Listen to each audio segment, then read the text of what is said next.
Eles passaram fome e frio. Muitos acabaram doentes e morreram devido à exposição à radiação.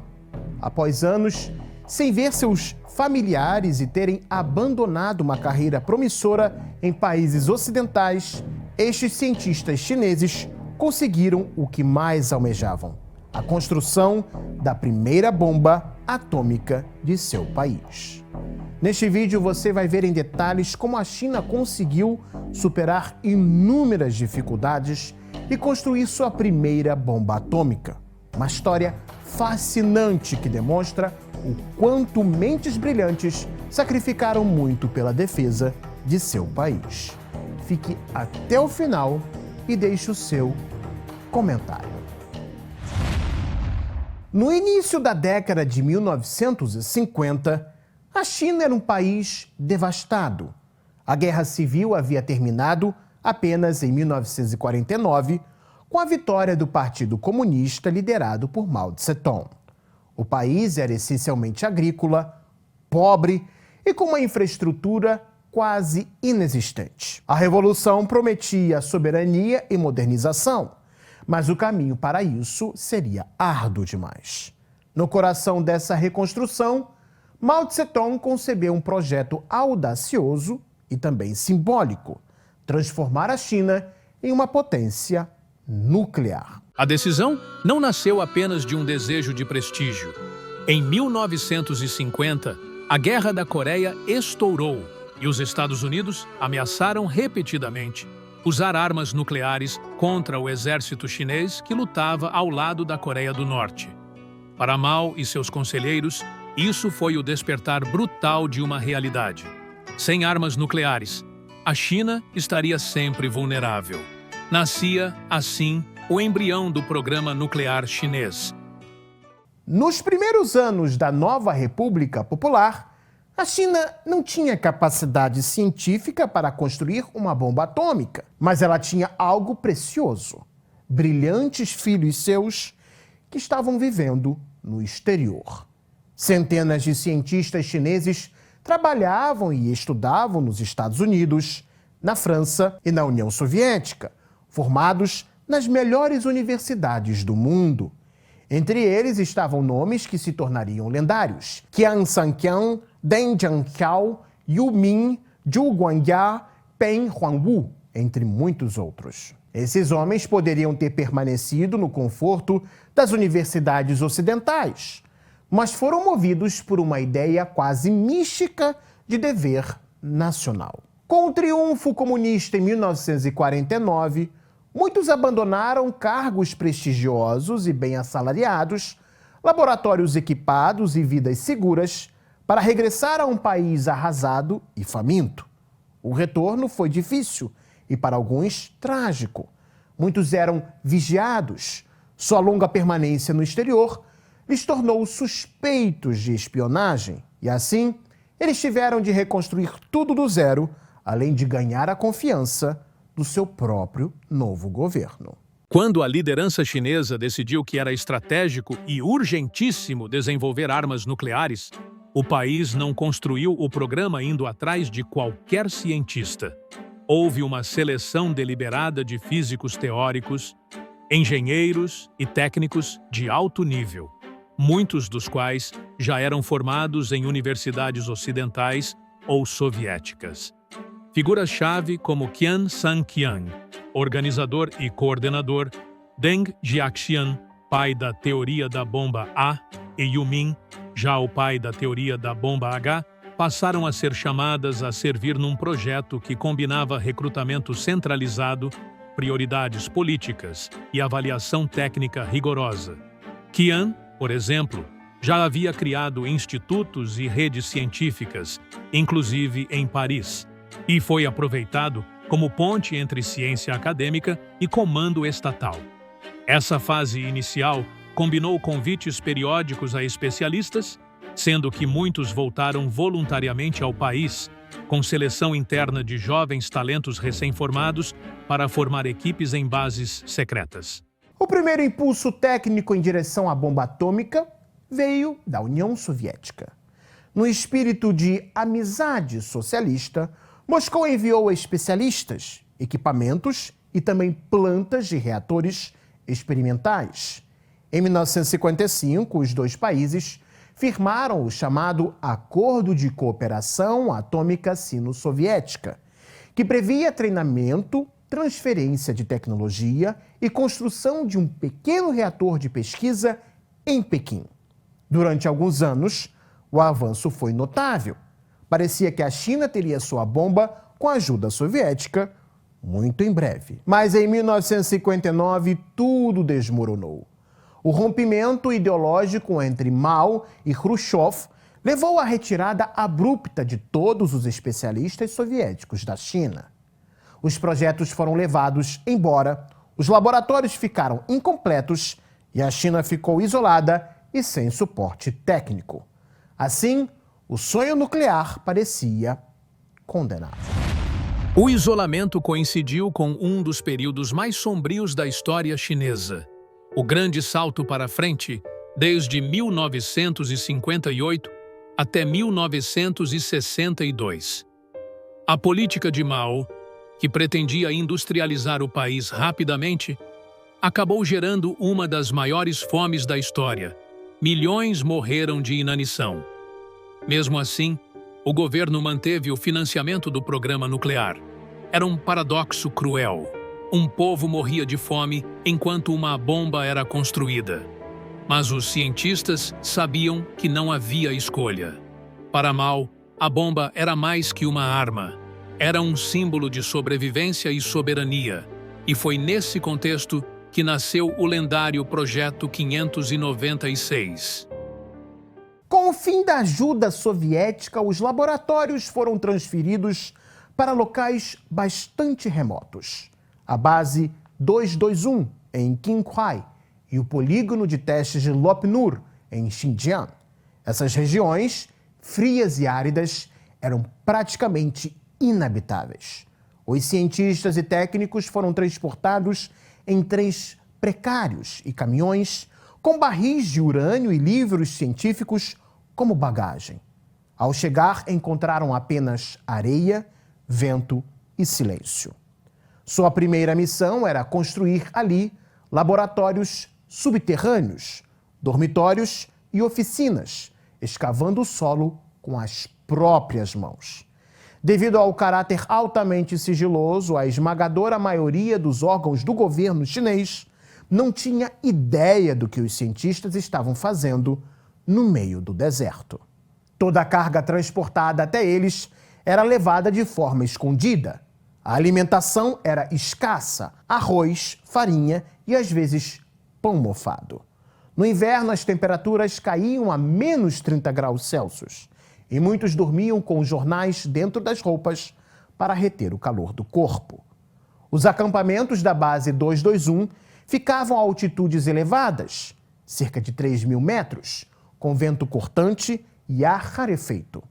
Instalavam-se dormitórios coletivos, oficinas e alguns blocos de trabalho subterrâneos para abrigar equipamentos sensíveis. As oficinas eram improvisadas. Faltavam equipamentos de precisão, peças e instrumentos eram adaptados. Sucata era reaproveitada e torneiros locais foram treinados para produzir peças com o que havia. Houve uma enorme improvisação técnica. Os turnos eram longos, havia pressão por prazos, necessidade de trabalhar com materiais perigosos. Tudo sob o clima de emergência nacional. Antes do início dos trabalhos, ainda no começo da década de 50, o que Mao queria era a bomba pronta em, no máximo, 10 anos. O projeto operou num nível de sigilo extremo. Registros, endereços reais e identidades eram restritos. Áreas inteiras foram fechadas ao público. Documentos eram classificados como top secret. Trabalhadores conheciam apenas a própria função e não a imagem global do programa. Além disso, quando foram incorporados ao trabalho do desenvolvimento da bomba, os cientistas não podiam dizer absolutamente nada a seus amigos e familiares. Por isso, muitos deles, quando foram para o noroeste da China desenvolver o programa nuclear, só voltaram para seus entes queridos muitos anos depois. A comunicação com a família também estava cortada. Para reduzir as suspeitas, agentes do governo escreviam cartas em seus nomes e as trocavam com seus familiares. Após décadas longe de casa, alguns foram considerados desaparecidos. Um exemplo disso é Deng Jiaxian, cuja família pensou que ele estava preso ou se encontrava no exílio. Formas concretas de sigilo incluíam também que cada funcionário só tivesse permissão para sua tarefa. Seus nomes e identidades eram ocultos até mesmo entre si. Alguns cientistas foram substituídos por pseudônimos em registros oficiais. Publicamente, seus nomes reais sumiram por décadas. O sigilo também incluía isolamento físico.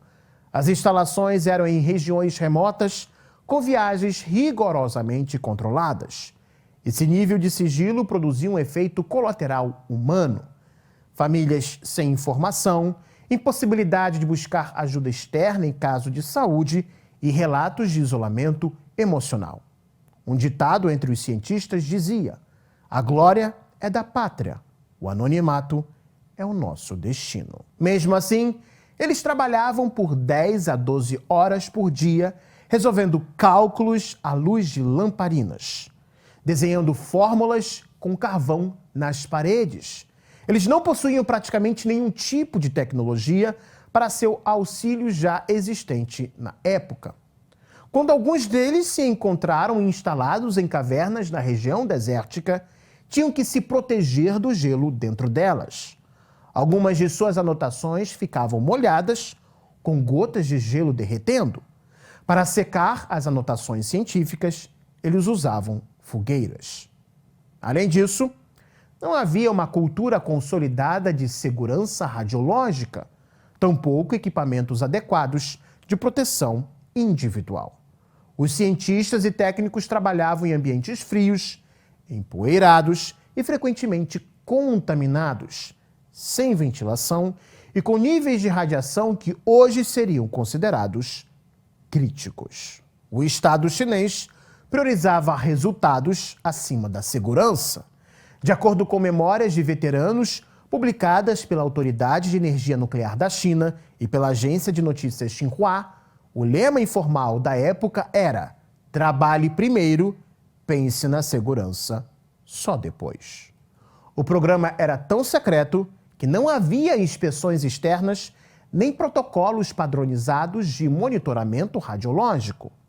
Os relatórios sobre exposição à radiação eram classificados como segredo militar. E sintomas físicos do tipo fadiga, náusea, queda de cabelo eram tratados como pequenos sacrifícios pela pátria. Nas décadas seguintes, muitos cientistas começaram a apresentar doenças graves associadas à exposição à radiação e metais pesados. Muita coisa que os cientistas faziam era com suas próprias mãos, com manuseio direto de amostras de urânio e de compostos químicos sem nenhuma proteção adequada. As luvas eram de algodão, os jalecos comuns e os detectores de radiação eram poucos e imprecisos.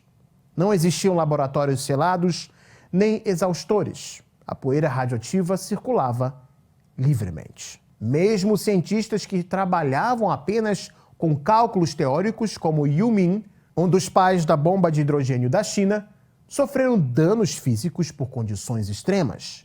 Fadiga, doenças respiratórias e cardíacas causadas por jornadas de até 16 horas em locais sem aquecimento. Fontes oficiais, como os arquivos memorais da Corporação Nuclear Nacional da China, reconhecem hoje que dezenas de engenheiros e técnicos morreram prematuramente devido à exposição e ao estresse físico. Durante décadas, esses casos nunca foram reconhecidos publicamente. As mortes eram registradas como doenças comuns e as famílias também não recebiam explicações. Somente em 2009, o governo chinês passou a incluir esses profissionais em programas de compensação para veteranos de risco radiológico.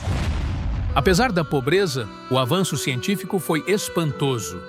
Com cálculos manuais e experimentos improvisados, os chineses recriaram o modelo teórico de uma bomba de fissão por implosão, semelhante à usada em Nagasaki. O urânio enriquecido era produzido em Lanzhou, numa instalação dirigida por Chen Nengquan, outro herói silencioso. A equipe de Chen dormia em barracões e trabalhava sob risco de radiação, derretendo metal sucateado para fabricar peças de centrífugas. Se boa parte da década de 50 foi dedicada ao desenvolvimento do plano de construção dos equipamentos do programa nuclear, já no início da década de 60, os chineses começaram a enriquecer urânio U-235 com considerável eficiência para sua primeira bomba. Uma das maiores dificuldades foi fazer as centrífugas de enriquecimento de urânio. A centrífuga é o coração de qualquer programa nuclear, porque é ela que separa o urânio-235, o que serve para a bomba ou reator, do urânio-238, que é inútil para isso. Na natureza, os dois estão misturados e são quase idênticos. Então, só uma máquina extremamente precisa consegue separá-los. A centrífuga funciona como um cilindro oco que gira em velocidade altíssima, até 90.000 rotações por minuto. Assim, o urânio é transformado em gás e introduzido dentro da centrífuga. As rotações no interior dela empurram o isótomo mais pesado, o U-238, para as bordas e deixa o U-235 mais leve, concentrado no centro. Tubos finíssimos retiram o gás levemente enriquecido e o passam para a próxima centrífuga. Milhares dessas máquinas em sequência vão aumentando a pureza até chegar ao nível necessário. O segredo é manter esses cilindros absolutamente balanceados. Uma vibração mínima pode acabar com tudo. Mas nos anos 50 e 60, a China não tinha indústria de precisão, nem motores, nem materiais adequados. O aço comum se deformava, os rotores explodiam. Segundo relatórios históricos de fontes oficiais chinesas, a taxa de falha das primeiras centrífugas era superior a 90%.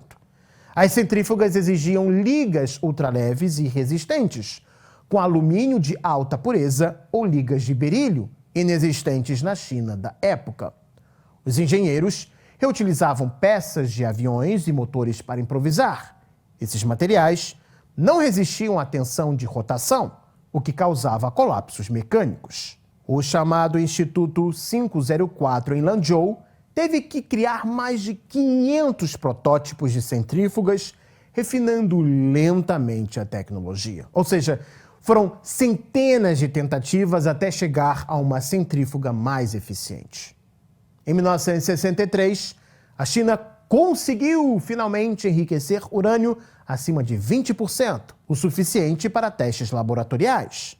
Já no início de 1964, a pureza atingiu 90% e o urânio de Lanzhou foi enviado secretamente para a base 221, já para a primeira explosão nuclear. Às 15 horas do dia 16 de outubro de 1964, o deserto de Lop Nur foi sacudido por uma explosão colossal. Uma coluna de fumaça subiu a mais de 10 quilômetros de altura. A luz pôde ser vista a 300 quilômetros de distância.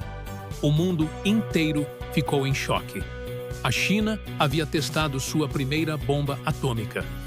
A potência estimada foi de 22 quilotons, comparável à bomba de Nagasaki. O código do teste era 596 e a ogiva usava urânio 235 altamente enriquecido. Se nas imagens feitas militares e funcionários de menor escalão aparecem comemorando, nos abrigos subterrâneos, cientistas choravam em silêncio. Não houve discursos nem celebrações públicas contando com a participação dos cientistas. O projeto era segredo de Estado. Muitos daqueles homens e mulheres nunca seriam reconhecidos em vida, mas sabiam que haviam mudado a história. A China tornara-se a quinta potência nuclear do mundo. Depois dos Estados Unidos, União Soviética, Reino Unido e França. Anos mais tarde, Pequim conseguiria desenvolver seus primeiros mísseis de capacidade nuclear e também uma bomba de hidrogênio. Entre 1960 e 1980, os cientistas viveram um paradoxo. Haviam dado à China uma arma que mudara o equilíbrio mundial, mas permaneciam anônimos, doentes e pobres. Muitos adoeceram por exposição à radiação. Chen Nengquan perdeu dentes e parte da visão. Deng Jiangshan morreu de câncer, muito provavelmente causado pela contaminação nos testes iniciais. Mesmo assim, o programa nunca parou. Em 1970, a China lançou seu primeiro satélite Dongfang-Hong I, completando o trio simbólico do programa Duas Bombas, um Satélite. O país havia se transformado em potência científica, ainda que o povo não soubesse os nomes dos que a tornaram possível. Com a morte de Mao e as reformas de Deng Xiaoping, o país começou a olhar para trás. Os heróis esquecidos foram redescobertos. Nos anos 80 e 90, o governo revelou seus nomes e lhes concedeu títulos de heróis da República Popular da China. Deng Jiangshan, Yumin, Kang Sanqian e dezenas de outros foram celebrados como fundadores do poder científico chinês. Mas para muitos era tarde demais. Alguns já estavam mortos, outros debilitados. Em 1986, Deng Jiangshan, já em estado terminal em sua última carta, ele escreveu: "Nunca contei o que fiz e não me arrependo. O segredo foi o preço da paz." Hoje, o programa nuclear chinês é símbolo de orgulho nacional e disciplina científica. Mas por trás dos foguetes e ogivas há uma história profundamente humana. A de homens e mulheres que renunciaram à liberdade, à família e à saúde em nome de um ideal. Em algumas universidades chinesas, há uma frase gravada em bronze nas salas de física teórica: "Eles acenderam o sol com as próprias mãos e nunca pediram que alguém soubesse seus nomes." A história da bomba atômica chinesa é mais que uma história de ciência. É uma parábola sobre poder, medo e o custo humano da ambição nacional.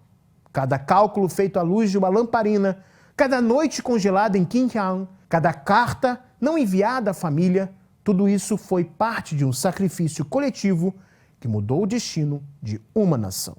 A bomba de 1964 não foi apenas uma explosão no deserto. Foi a prova de que a China, humilhada e dividida por um século, podia finalmente se reerguer entre as potências do mundo. Mas o preço foi pago em silêncio, na carne e na alma de seus cientistas. E até hoje, quando o vento sopra sobre Lop Nur, os desertos ainda ecoam a lembrança daqueles que acenderam o sol e desapareceram na sombra. Se você gostou desse vídeo, deixe o seu like, se inscreva no Gazeta do Mundo e também acione o sininho para não perder os nossos próximos encontros aqui no YouTube. Até mais, pessoal. Tchau, tchau.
我们成功地发射了第一颗人造卫星上天。